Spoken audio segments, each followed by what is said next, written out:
Bismillahirrahmanirrahim. Assalamualaikum warahmatullahi wabarakatuh. Selamat sore teman-teman. Pada kesempatan yang berbahagia ini, kami dari kelompok 5 yang beranggotakan saya sendiri, terus ada Kak Trismawan dan Kak Dini, akan mempresentasikan materi kami, yaitu yang membahas mengenai anak remaja berkebutuhan khusus pada penderita disleksia.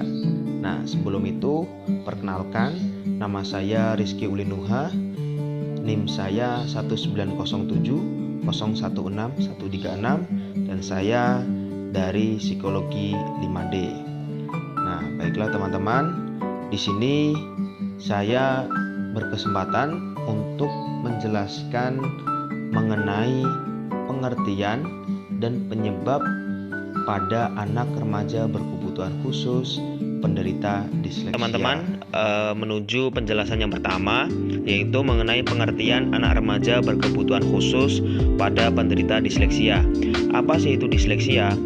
Disleksia itu merupakan hilangnya kemampuan pada seseorang untuk membaca dan menulis, atau bisa kita sebut yaitu sebuah kondisi ketidakmampuan belajar pada individu yang disebabkan oleh kesulitan dalam melakukan aktivitas membaca dan juga aktivitas menulis. Nah, jenis gangguan ini itu bukanlah bentuk dari ketidakmampuan fisik, melainkan mengarah pada otak yang telah memproses dan mengolah informasi yang sedang dibaca. Sehingga penderita disleksia ini tidak hanya mengalami kesulitan dalam membaca saja, tetapi juga mereka akan mengalami kesulitan untuk mengurutkan kata demi kata, baik dari atas ke bawah ataupun kata dari kanan ke kiri. Adapun masalah yang dialami oleh anak-anak penderita disleksia, nah antara lain ada 3. Pertama, anak disleksia ini mereka memiliki masalah dalam fonologi yang berkaitan dengan aspek sistematik pada huruf dan bunyi. Kedua, anak disleksia mengalami masalah dalam mengingat perkataan, menyusun sesuatu secara sistematis, daya ingat yang pendek, serta bermasalah pada sistem tata bahasanya. Dan yang ketiga, anak disleksia itu juga mengalami kesulitan untuk menerima perintah, yang akibatnya mereka sering dianggap mengalami gangguan pada konsentrasinya. Nah, kunci utama pada penyebab anak disleksia ini yaitu permasalahan yang ada pada otaknya. Karena disleksia itu bukanlah sebuah penyakit, tetapi merupakan sebuah gangguan pada proses belajar dalam membaca dan juga menulis. Namun pada dasarnya perlu kita ketahui bersama ya teman-teman, bahwasanya anak-anak yang mengalami disleksia ini memiliki pemikiran yang normal seperti halnya manusia-manusia biasa pada umumnya ya. Dan disleksia itu terjadi pada individu dengan potensi kecerdasan normal. Nah, dan juga banyak nih fenomena di luar sana. Di antara orang-orang penderita disleksia itu mereka memiliki tingkat kecerdasan jauh di atas rata-rata, atau bisa kita bilang mereka itu IQ-nya tinggi ya. Nah, itulah sebabnya penderita disleksia itu disebut sebagai kesulitan belajar spesifik. Karena apa? Karena kesulitan belajar yang dihadapinya itu tidak terjadi pada seluruh area, melainkan hanya terjadi pada satu atau beberapa area spesifik saja. Di antaranya yaitu area membaca, menulis, dan juga menghitungnya. Baiklah teman-teman, selanjutnya kita akan membahas mengenai faktor penyebab disleksia. Sebelumnya perlu kita ketahui bersama bahwasanya anak penyandang disleksia itu akan tampak terlambat dalam berbicara ya teman-teman. Terlebih lagi jika anak itu tidak belajar huruf di masa taman kanak-kanak atau TK, dan juga anak tersebut tidak belajar membaca saat sudah memasuki sekolah dasar atau SD, maka akan semakin tertinggal anak tersebut dengan anak-anak normal dalam hal pelajaran membaca. Pemicu dari disleksia ini yaitu kelainan neurobiologis yang ditandai dengan kesulitan dalam mengenali kata dengan tepat, baik dalam pengejaan ataupun dalam pengkodean simbol. Baiklah teman-teman, selanjutnya kita akan membahas mengenai faktor penyebab disleksia. Sebelumnya perlu kita ketahui bersama bahwasanya anak penyandang disleksia itu akan tampak terlambat dalam berbicara, ya teman-teman. Terlebih lagi jika anak itu tidak belajar huruf di masa taman kanak-kanak atau TK, dan juga anak tersebut tidak belajar membaca saat sudah memasuki sekolah dasar atau SD, maka akan semakin tertinggal anak tersebut dengan anak-anak normal dalam hal pelajaran membaca. Pemicu dari disleksia ini yaitu kelainan neurobiologis yang ditandai dengan kesulitan dalam mengenali kata dengan tepat, baik dalam pengejaan ataupun dalam pengkodean simbol.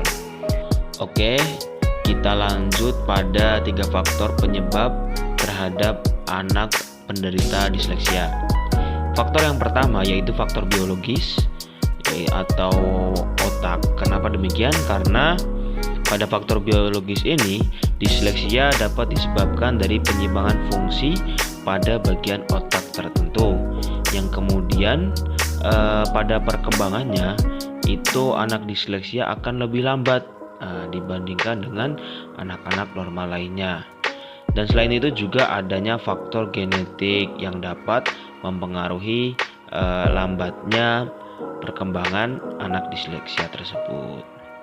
Nah, di sini ada beberapa referensi dari jurnal-jurnal, yakni menurut penelitian 50% atau lebih anak yang menyandang disleksia itu memiliki orang tua yang juga memiliki riwayat disleksia atau gangguan yang berkaitan. Jadi bisa temurun dari orang tuanya. Nah, kemudian ada yang kedua, faktor psikologis atau emosional. Disleksia itu dapat dimasukkan ke dalam gangguan psikologis atau gangguan emosional karena sebagai akibat dari tindakan yang kurang disiplin atau ditinggal orang tua atau pindah-pindah sekolah. Ada juga kurang hormatnya kepada guru, kemudian ada anak yang tidak ceria, terus tidak memiliki hubungan baik dengan orang tua, suka marah-marah, atau juga stres itu juga dapat mempengaruhi buruknya dalam belajar seorang anak. Yang ketiga ada faktor pendidikan atau metode belajar. Nah, disleksia itu juga dapat disebabkan dari metode belajar yang kurang tepat. Contohnya saja pendidik mengajarkan anak langsung kepada whole word, atau dia itu mengajarkan kata-kata sebagai satu kesatuan daripada mengajarkan kata sebagai bentuk bunyi dari suatu tulisan. Jadi misal langsung diajarkan kalimat demi kalimat kepada anak, tidak diajarkan kata per kata dari arti kata tersebut. Kemudian penjelasan selanjutnya yaitu mengenai klasifikasi disleksia. Adapun klasifikasi disleksia di sini menurut Sidiarto itu dalam bukunya pada buku Perkembangan Otak dan Kesulitan Belajar pada Anak, beliau menjelaskan bahwasanya ada 3 klasifikasi disleksia. Pertama, disleksia dan gangguan visual. Kedua, disleksia dan gangguan bahasa. Yang ketiga, disleksia dengan diskoneksi visual auditoris. Nah, kita bahas yang pertama, yaitu disleksia dan gangguan visual. gangguan fungsi otak pada bagian belakang dapat menimbulkan gangguan dalam persepsi visual atau pengenalan visual tidak optimal, membuat kesalahan dalam membaca dan mengeja visual, dan juga defisit dalam memori visual. Disleksia pada jenis ini itu disebut disleksia visual. Kelainan ini itu jarang, hanya dapat pada 5% kasus disleksia. Adanya rotasi dalam bentuk huruf-huruf atau angka yang hampir mirip bentuknya. Contohnya saja, anak melihat huruf B itu seperti huruf D, melihat huruf P seperti huruf Q, melihat angka 5 seperti angka 2, angka 3 seperti huruf E, dan lain sebagainya.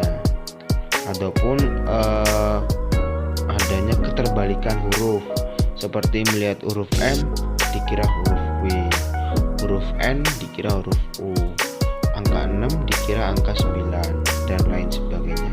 Ini merupakan disleksia dan gangguan visual pada anak. Yang kedua, ada disleksia dan gangguan bahasa. Nah, disleksia ini disebut juga yaitu disleksia verbal atau linguistik. Dari beberapa penulis pada jurnal-jurnal itu, mereka menyebutkan prevalensi yang cukup besar pada gangguan ini, yaitu 50-80%. 50 dari jenis ini mengalami keterlambatan berbicara atau disfasia perkembangan pada masa balita atau prasekolah. Nah, di sini ada tokoh Legend dan Bouma itu menyebutkan kelainan ini didapatkan pada sekitar 4% dari semua anak laki-laki dan 1% dari anak perempuan. Gejala ini berupa kesulitan dalam diskriminasi atau persepsi auditoris, seperti P itu disebut T, nah, B itu dibilang G, atau G dibilang B, bisa saja dibalik-balik. T bisa disebut D. Itu contohnya itu lebih pada pengucapan, ya, gangguan bahasa verbal yang diucapkan. Dan kemudian klasifikasi disleksia yang ketiga yaitu disleksia dengan diskoneksi visual auditoris. Disleksia ini disebut sebagai disleksia auditoris, yaitu ada gangguan pada kondisi visual auditoris. Nah, di sini anak membaca lambat. Dalam hal ini bahasa verbal dan persepsi visualnya baik. Apa yang dilihat tidak dapat dinyatakan dalam bunyi bahasa. Dan ini terdapat gangguan dalam cross modal. Oke, kurang lebihnya seperti itu. Mohon maaf. Terima kasih. Wassalamualaikum warahmatullahi wabarakatuh.